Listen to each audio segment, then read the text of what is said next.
तो दोस्तों नमस्कार, मैं मनीष श्रीवास्तव। मनीष के वीडियो में आपका हार्दिक स्वागत करता हूं। जैसा कि आप जानते हैं कि आपका टेंस का टॉपिक चल रहा है और उस टेंस के टॉपिक में आपने प्रेजेंट इंडेफिनिट पढ़ा है और इतनी बेहतरीन तरीके से पढ़ा है कि आपको दोबारा पढ़ने की जरूरत नहीं पड़ेगी। और अगर आपको प्रेजेंट इंडेफिनिट टेंस में कोई भी दिक्कत नहीं तो चलिए शुरू करते हैं बिना देर के प्रेजेंट कंटीन्यूअस टेंस। तो हाँ दोस्तों, बात करूंगा कि अगर कभी जीवन में प्रेजेंट कंटीन्यूअस टेंस पढ़ना हो या पढ़ाना हो तो कैसे पढ़ेंगे।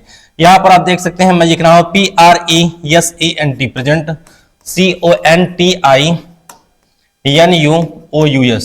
ये है प्रेजेंट कंटीन्यूअस। क्या है बच्चा? Present continuous. और TENS टेंस, टेंस का मतलब होता है काल। अगर आपको कभी किसी को बताना हो तो आप ऐसे बताएंगे कि क्या होता है प्रेजेंट कंटीन्यूअस का मतलब। आप बताना कि प्रेजेंट में से होता है वर्तमान। क्या होता है बच्चा? वर्तमान। और कंटीन्यूअस में से होता है अपूर्ण। क्या होता है भैया? अपूर्ण। और टेंस में से क्या होता है? काल। तो ये तो हो गया मीन्स। क्या हो गया? ये हो गया आपका मीन्स। और अगर आप बात करेंगे पहचान की, क्या बात करेंगे भैया? पहचान की। तो बिना देर के चलिए शुरू करते हैं पहचान की। कैसे आप पहचानोगे कि प्रेजेंट कंटीन्यूअस है? तो प्रेजेंट की पहचान होती है किससे? है से, हूं से और हो से। यानी जिस भी सेंटेंस के अंतिम में, जिस भी वाक्य के अंतिम में है आएगा, हूं आएगा, हो आएगा, वो हमारा प्रेजेंट टेंस होगा। और बात करते हैं कंटीन्यूअस, तो कंटीन्यूअस में होता है रहा, रही और रहे। और इन दोनों को जोड़ेंगे, यानी इसको और इसको जोड़ना है और ब्रैकेट को तोड़ना है। और अगर हम इसको जोड़ेंगे दोनों को तो हमें क्या मिलेगा? हमको मिलेगा बच्चा रहा है। क्या मिलेगा? रहा है, रही है और रहे हैं। और कहीं पर किसी सेंटेंस के अंतिम में रहा है, रही है आएगा। मैं पढ़ा रहा हूं, आप पढ़ रहे हैं, राधा गा रही है, मोहन उसको चुपके से देख रहा है, तो ये सब क्या है? कंटीन्यूअस, यानी का यह काम अपूर्ण है, यानी अभी काम पूरा नहीं है। अगर नहीं पूरा है तो अंतिम में क्या आएगा? रहा है, रही है, रहे हैं। अगर कहीं आता है तो हमारा P for present, C for continuous, T for tense होगा। यानी इस तरीके से चुटकियों में हम किसी भी टेंस का इंट्रोडक्शन यानी पहचान बना सकते हैं। हमको ये कहने की आवश्यकता नहीं है कि जिस वाक्य क्रियाओं के अंत में ये आएगा तो ये होगा ना, ये आएगा तो ये होगा, ये तो अलग बात है। लेकिन आप ले आओगे, आप पहचानोगे तो आप किसी भी टॉपिक को पैसिवाइज में कर लोगे जब आप टेंस पहचानना आता रहेगा। आप नरेशन कर पाओगे जब आपको टेंस पहचानना आता रहेगा। तो टेंस को पहचानना बड़ा जरूरी है। अगर आप खुद बनाओगे ऐसे कोई भी टेंस को तो आप ऑटोमेटिक उसको पहचान जाओगे, और पहचान जाओगे तो ये थप्पड़ यानी कहने का मतलब ट्रांसलेशन फटाक से आप कर दोगे। तो ये है पहचान। अब बात करते हैं कि रूल क्या है। What is the rule of any tense. किसी भी टेंस का क्या रूल होता है, उसी तरीके से what is rule of present continuous tense. We can say that कि the rule of this tense. इसका रूल क्या है कि जो सब्जेक्ट होते हैं वो सब्जेक्ट हमारे दो होते हैं। कितने होते हैं? सब्जेक्ट जो होते हैं बच्चा वो हमारे दो होते हैं। तो एक हमारा सब्जेक्ट होता है भैया, वह कौन सा टेंस होता है? एक हमारा जो सब्जेक्ट होता है वो हमारा सब्जेक्ट होता है सिंगुलर। क्या होता है? सिंगुलर। सिंगुलर में क्या होता है? एक वचन। जहां पर एक व्यक्ति, वस्तु, स्थान की चर्चा की जाती है वो सिंगुलर होता है, जैसे ही, सी, इट। और आगे बात आती है प्लूरल। प्लूरल में क्या होता है? बहुवचन। तो बहुओं के द्वारा बोला गया वचन बहुवचन क्या होता है? नहीं भैया, एक से अधिक वाक्य वस्तु स्थान होगा तो वहां पर हम बहुवचन क्रिया होगी। जैसे सीता और गीता है तो बहुवचन है। अगर सीता अकेले होता तो एक वचन होता, क्योंकि सीता कौन है? अकेली, और गीता क्या है? उसके साथ। अगर एक से अधिक हुआ नहीं तो बहुवचन हुआ नहीं। तो इस तरीके से हम कह सकते हैं सब्जेक्ट सिंगुलर और सब्जेक्ट प्लूरल। एक बात और आती है, सब्जेक्ट सिंगुलर रहेगा तो उसके साथ हम इज लगाएंगे। क्या? Helping verb. और अगर प्लूरल रहेगा तो क्या लगाएंगे? आर। और अगर सब्जेक्ट हमारा आई रहेगा तो आई के साथ क्या लगाएंगे? एम, क्योंकि आई में क्या होता है? मैं होता है।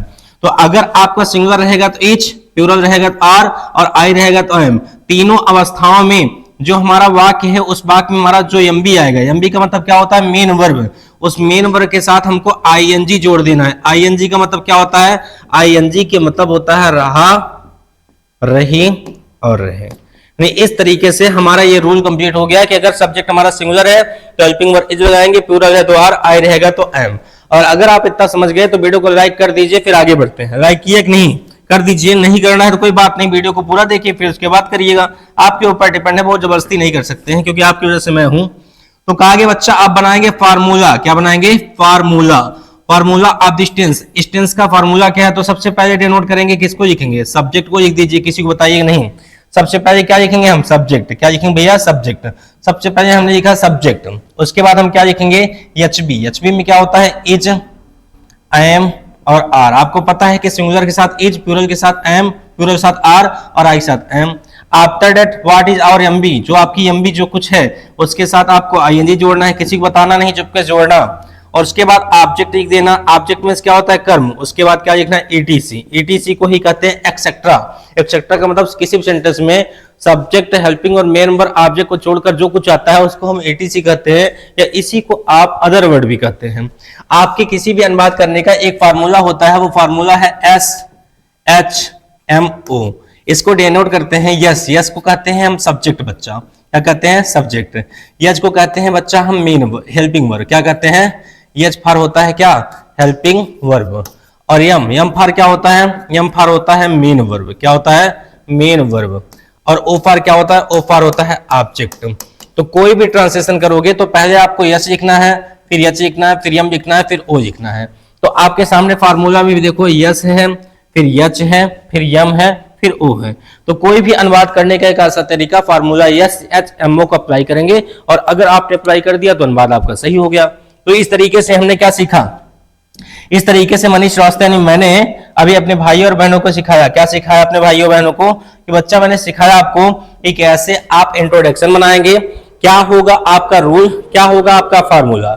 ये तीन चीज अगर बेसिक तौर पर तैयार हो गई तो हम आगे आपको ले चलेंगे अकॉर्डिंग टू योर एग्जाम्पल, आपके एग्जाम्पल की ओर। और एग्जाम्पल में होता है उदाहरण। क्या होता है? उदाहरण। उदाहरण देकर हम समझाएंगे कि जो मैं कह रहा हूं क्या वो बातें सच है कि नहीं। जैसे मैंने कहा राम अयोध्या में रह रहे हैं। तो राम जी कहां रह रहे हैं? अयोध्या में रह रहे हैं। इसका अनुवाद होगा, पहला करने का तरीका, कोई भी अनुवाद हो सबसे पहले क्या करना है? कोई भी किसी भी प्रकार का अनुवाद हो आपको डरना नहीं है, क्योंकि डर के आगे जीत है माउंटेन ड्यू। आपको पहले सब्जेक्ट को डिनोट करना है, और डिनोट करने के बाद आप पीछे आ जाओ। पीछे आए तो है फार क्या होता है? Present tense. कौन सा पार्ट है? रहा पार होता है कंटिन्यूअस। तो इसका रूल दिमाग में आ गया कि मनीष सर ने बताया था इज एम आर, लेकिन सब्जेक्ट क्या है? राम है, राम सिंगुलर है, तो वहां पर क्या लिखना है? इज, क्योंकि यस फार होता है सब्जेक्ट, इज फार होता है हेल्पिंग वर्ब, हो गया। अब यम ढूंढो। यम फार क्या होता है? रहना, क्योंकि कोई भी मेन वर्ब की पहचान नानी होती है। जिस वाक्य के अंतिम में नानी आएगा वो मेन वर्ब होगा। जैसे पढ़ना, लिखना, सोना, गाना, हंसना, मुस्कुराना, उठना, बैठना, नाचना, नचाना, ये सब क्या है? मेन वर्ब है। तो इस तरीके से जो रहना है इसका मेन वर्ब होता है लीव, LIVE। लेकिन जब कभी ING जोड़ते हैं तो ई हट जाता है। तो अगर ई हट जाएगा तो क्या हो जाएगा? LIVING, living. तो राम की कहानी भैया इससे खत्म हो गई। ओके, इज की कहानी भैया आपकी है से खत्म हो गई। अब रहना की अंग्रेजी लीव हो गई बच्चा। ING की स्पेलिंग रहा रही रहे हो गई। बचा क्या है? अयोध्या में। तो आप कोई भी अनुवाद पहले सब्जेक्ट लिखिए, फिर पीछे से आइए। देखिए है की स्पेलिंग लिखिए इज, रहना की स्पेलिंग लीव, ING की स्पेलिंग ING। अब बचा क्या है? अयोध्या में, तो इन अयोध्या, इन अयोध्या। तो इस तरीके से आपका ये टेंस हो गया अनुवाद क्लियर। और ये जो आपने लिखा है बच्चा, ये आपका ए है। ए फॉर क्या होता है? अफर्मेटिव। क्या होता है? अफर्मेटिव। तो अफर्मेटिव का मतलब क्या होता है? आप कह सकते हैं सकारात्मक वाक्य। ये आपका सकारात्मक वाक्य कंप्लीट हो गया। आप किसी भी तरीके से एक अनुवाद ऐसे कर सकते हैं, राम अयोध्या में रह रहे हैं, Ram is living in Ayodhya. जैसे सेकंड कहते हैं कि मेरी माता जी मेरे लिए रोज खाना बना रही हैं। क्या कर रही हैं? रोज खाना बना रही हैं। तो इसका ट्रांसलेशन करने के लिए सबसे पहले आप सब्जेक्ट को डिनोट करो, मेरी माता जी। तो माई मदर जी नहीं भैया, मदर जी नहीं लिखना है, नहीं फादर जी भी हो जाएगा। माई मदर लिखो, क्योंकि माई मदर में मदर जी छिपा है, प्यार। जैसे कहते गांव में का रे कहां बाटे, तो रे का मतलब क्या? प्यार का वर्ड। ये रे अगर आप जाकर पूर्वांचल बोल देंगे, आप मिर्जापुर साहिब चंदौली चले जाइए, वहां पर आप जाएंगे, अगर रे बोल देंगे तो आपको मार देंगे, क्योंकि रे वर्ड वहां पर लगता है कि मेरी तौहीन हो रही है। लेकिन रे वर्ड में क्या है? प्यार छिपा है। वैसे मेरी माता जी, तो मेरी माता जी को कहते हैं माई मदर। जैसे मैं आपको बताऊं कि घर पे आप जाइए तो अपने मम्मी से कहा करिए, मम्मी प्रणाम, कैसे बाटू, ठीक कहूं ना। ऐसे वर्ड्स बोलेंगे तो मम्मी को लगेगा आज बेटी मेरी खुश है, बेटा मेरा खुश है। तो जब आप खुश रहेंगे, मम्मी भी खुश रहेंगे, तो कुछ भी कह दीजिए, मम्मी 500 रुपया दे दे तू जाए थे कि जींस देके मम्मी वो खरीद गई, ए मम्मी 500 रुपया दे देती, जाता एक जींस खरीद देता। तो ये वर्ड्स क्या है, प्यार के वर्ड्स हैं। ऐसे आप मम्मी पापा को मना सकते हो। पापा को कह दो प्रणाम पिताजी, कैसे हैं आप। पापा एकदम फूल के गदगद खुश हो गए। हाँ बेटा एकदम मस्त, क्या चाहिए। कुछ नहीं पापा, एक आईफोन दिला दो, मजा आ जाए। ऐसे नहीं कहना है जी, आईफोन मांगोगे पापा से। कर्म करो, कमाओ, पैसा कमाओगे, अपने औकात से बना के खरीदोगे। अब पापा खरीदोगे, इधर पापा आपो, अल्लाह हम, अल्लाह मम्मी तू हूँ। तो अपनी कमाई से माँ बाप को घुमाने और खाने पीने का मजा ही दूसरा होता है दोस्त। मुझे जब मौका मिलता है मैं निकल जाता हूँ बाइक उठाकर मम्मी को घुमाने, क्योंकि माँ बाप के चरणों में ही तो खुशी संसार बसा है। और टॉपिक पे आओ। लिखा है माई मदर। माई मदर क्या है, सिंगुलर है, तो लिख देंगे माई मदर इज। यस हो गया, एच हो गया, यम दोनों। बना, बना का कोई मीन्स नहीं होता, जब अंतिम में ना जोड़े तो हो गया बनाना। बनाना फार क्या होता है, खाना बनाने के लिए हमेशा कुक का इस्तेमाल होता है, बाकी कोई चीज बनाने के लिए हमेशा मेक का इस्तेमाल होता है। तो हम कहेंगे क्या, हम कहेंगे my mother is cooking, KOOCING cooking. तो अब देखो क्या बचा है, खाना। खाना क्या है, ऑब्जेक्ट है, तो कहेंगे कुकिंग दी फूड, कुकिंग दी फूड। अब ध्यान समझना, नहीं दोबारा नहीं बताऊंगा। माई मदर की कहानी हमारी खत्म हो गई माता जी से, और आगे है फॉर की कहानी खत्म हो गई इससे, बनाना की कहानी खत्म हो गई कुक से, रही की कहानी खत्म हो गई ING से, खाना की कहानी हो गई खत्म द फूड से। क्या बचा है, मेरे ये रोज, मेरे ये रोज। तो मेरे ये रोज को क्या कहेंगे, for me daily, for me daily, for होता है रोज, for me daily, daily for क्या होता है रोज। तो इस तरीके से आज हमारा खत्म हुआ प्रेजेंट कंटीन्यूअस टेंस। अब हम बात करेंगे कि कैसे एक अनुवाद का हम 5 अनुवाद बनाते हैं। तो बिना देर के चलिए शुरू करते हैं आगे का पेज। आप ध्यान देंगे कि कोई भी ट्रांसलेशन करेंगे, जैसे अभी हम क्या पढ़ रहे हैं, PRESENT present, CONTINUOUS present continuous tense पढ़ रहे हो। और अगर मान लो अगर एक अनुवाद का 5 ट्रांसलेशन कन्वर्ट करना हो तो क्या डरना है, नहीं डर के आगे जीत है माउंटेन ड्यू।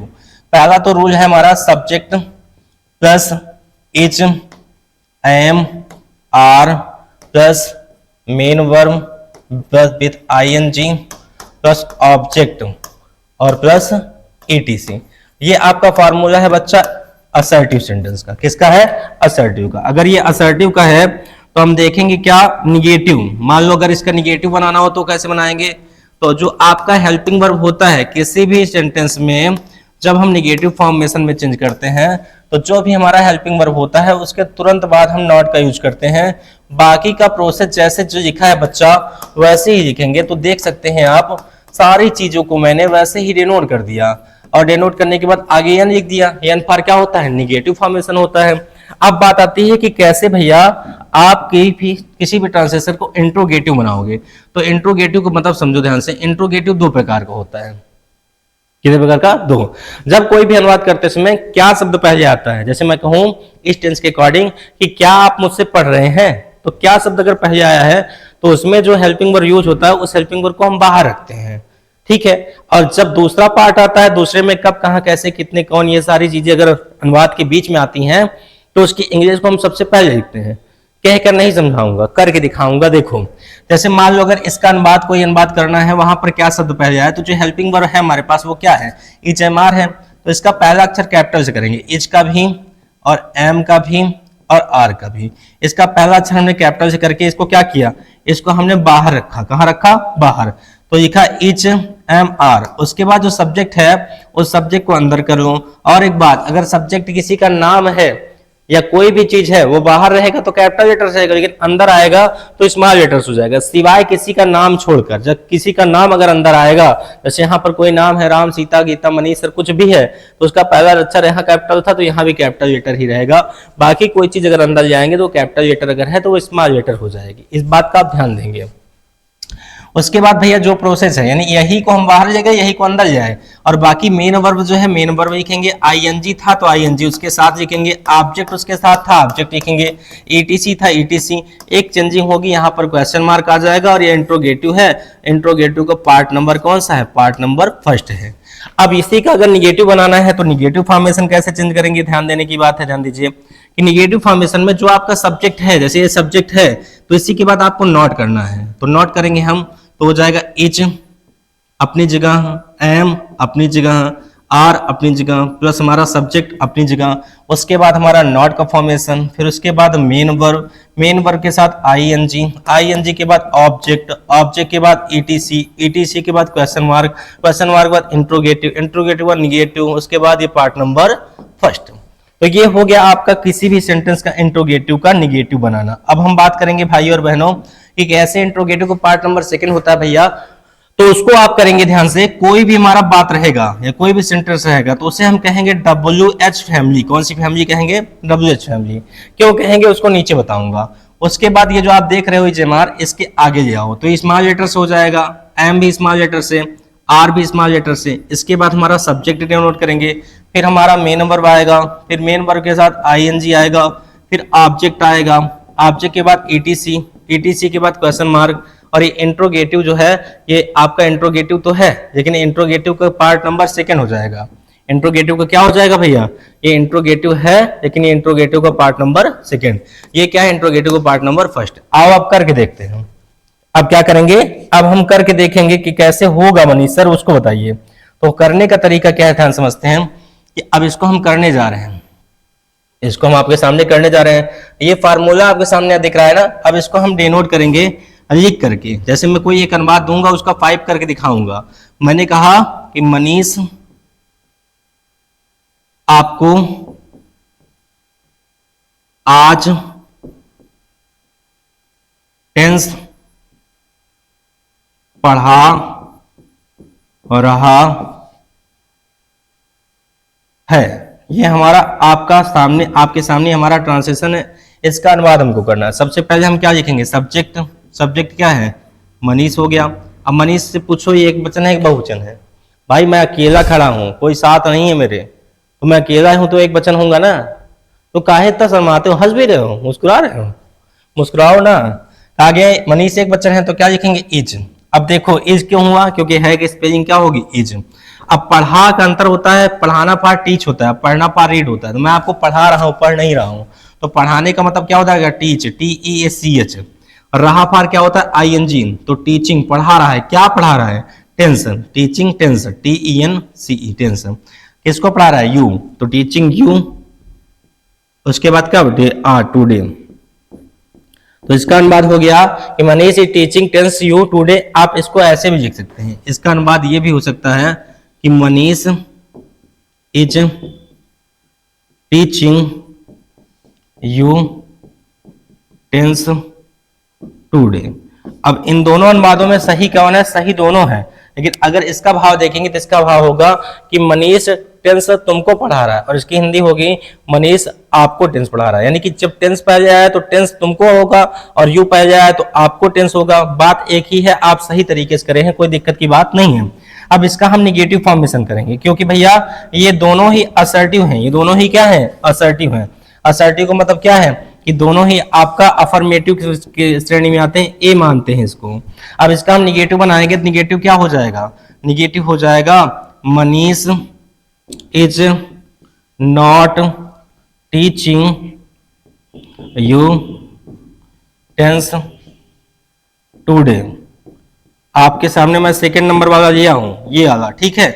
अब इसके बाद इसका इंट्रोगेटिव हम बनाने जा रहे हैं। चलो इंट्रोगेटिव बनाते हैं। इंट्रोगेटिव अब मैं आज इसको बाहर करेंगे तो ये आपका इज पे बाहर जाएगा जब, तो इंट्रोगेटिव में इज बाहर जाने के बाद कैपिटल लेटर्स हो जाएगा क्या? आई। तो आई कैपिटल लेटर्स हो गया तो इज हो गया। मनीष नाम है, हम पहला अक्षर कैपिटल से करेंगे तो इज मनीष हो गया। आगे कौन सा प्रोसेस है? टीचिंग है, टीचिंग ही लिखोगे। उसके बाद यू है तो यू ही लिखना है।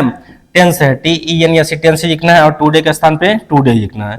तो ये क्वेश्चन मार्क मारो, इंट्रोगेटिव को हो जाएगा part number first according to this rule, इस नियम के अनुसार, ठीक है।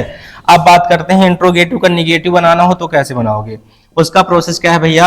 आपके सामने जो हमारा हेल्पिंग और बाहर रहेगा, सब्जेक्ट के बाद आपने नॉट करना है क्योंकि रूल हमको बता रहा है। रूल क्या कर रहा है? बता रहा है ना। तो इसके बाद हम क्या कर देंगे? नॉट हो जाएगा और टीचिंग के स्थान पे क्या हो जाएगा? टीचिंग लिख देंगे।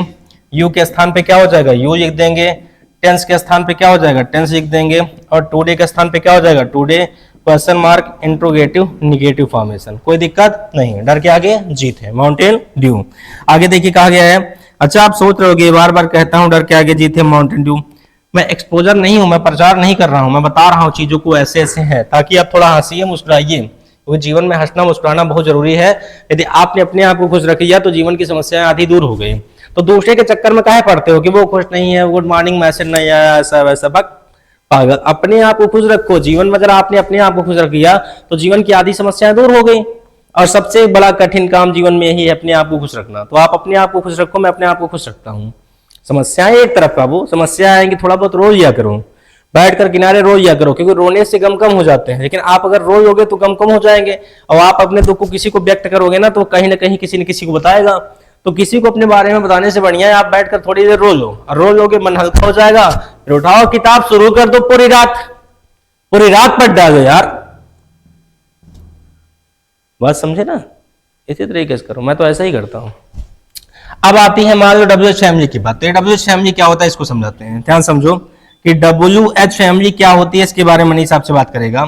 तो जो WH फैमिली होती है उस WH फैमिली की मैं बात करने जा रहा हूं कि यहां पर अगर मान लो कोई भी अनुवाद करता हूं किसी भी अनुवाद के बीच में कब कहां कैसे आता है। मैंने कहा मनीष आपको आज टेंस कैसे पढ़ा रहा है, तो आप बताएंगे कैसे पढ़ा रहा हूं कमेंट करके, ठीक है। तो कहेंगे हाउ को अंग्रेजी में क्या कहते हैं, कैसे को अंग्रेजी में हाउ कहते हैं। हाउ को लिखने के बाद सब चीज वही लिख दो, क्या हाउ इज, फिर क्या लिखोगे मनीष, फिर क्या लिखोगे टीचिंग, फिर क्या लिखोगे यू, फिर क्या लिखोगे टेंस, फिर क्या लिखोगे टुडे। तो ये आपका हो गया बच्चा, आपका क्वेश्चन मार्क इंट्रोगेटिव हो गया पार्ट नंबर 2। तो ये था आज का बेहतरीन टॉपिक जो कि आपके सामने मैंने दिया। आपके सामने आप देख पा रहे होगे ये था हमारा पार्ट नंबर 1 जिसको मैंने लिखा और आपको समझाया। आप इसको नोट कर लीजिए, स्क्रीनशॉट मार लीजिए, मैं किनारे हो जा रहा हूं। और स्क्रीनशॉट मार लिए होंगे तो आप इसका सेकंड पार्ट भी आप क्या करिए, तुरंत ही स्क्रीनशॉट मार लीजिए, यहाँ पर है। अगर आपने स्क्रीनशॉट मार लिया और उसका पेयर बना लिया तो मैं गारंटी देता हूं कि कोई भी टीचर या कोई भी स्कूल या कोई भी कोचिंग में आप इस टॉपिक का टेंस पढ़ाएंगे तो अब उसका जवाब झनकार तरीके से देंगे, इतना झनकार तरीके से कि टीचर मन गदगदा जाएगा, मजा आ जाएगा। वीडियो कैसी थी आपको आप कमेंट करके बताएंगे। और अगर आपको वीडियो अच्छी लगती है तो वीडियो को लाइक करेंगे, कमेंट करेंगे, शेयर करेंगे। और अगर नहीं अच्छी लगती कमेंट करके बताएंगे वीडियो में कौन सा पार्ट आपको खराब लगा, उसको मैं सुधारने का प्रयास करूंगा। तो मिलते हैं नेक्स्ट वीडियो में, तब तक के लिए धन्यवाद। जय हिंद, जय भारत। जहां रहिए स्वस्थ रहिए, मस्त रहिए।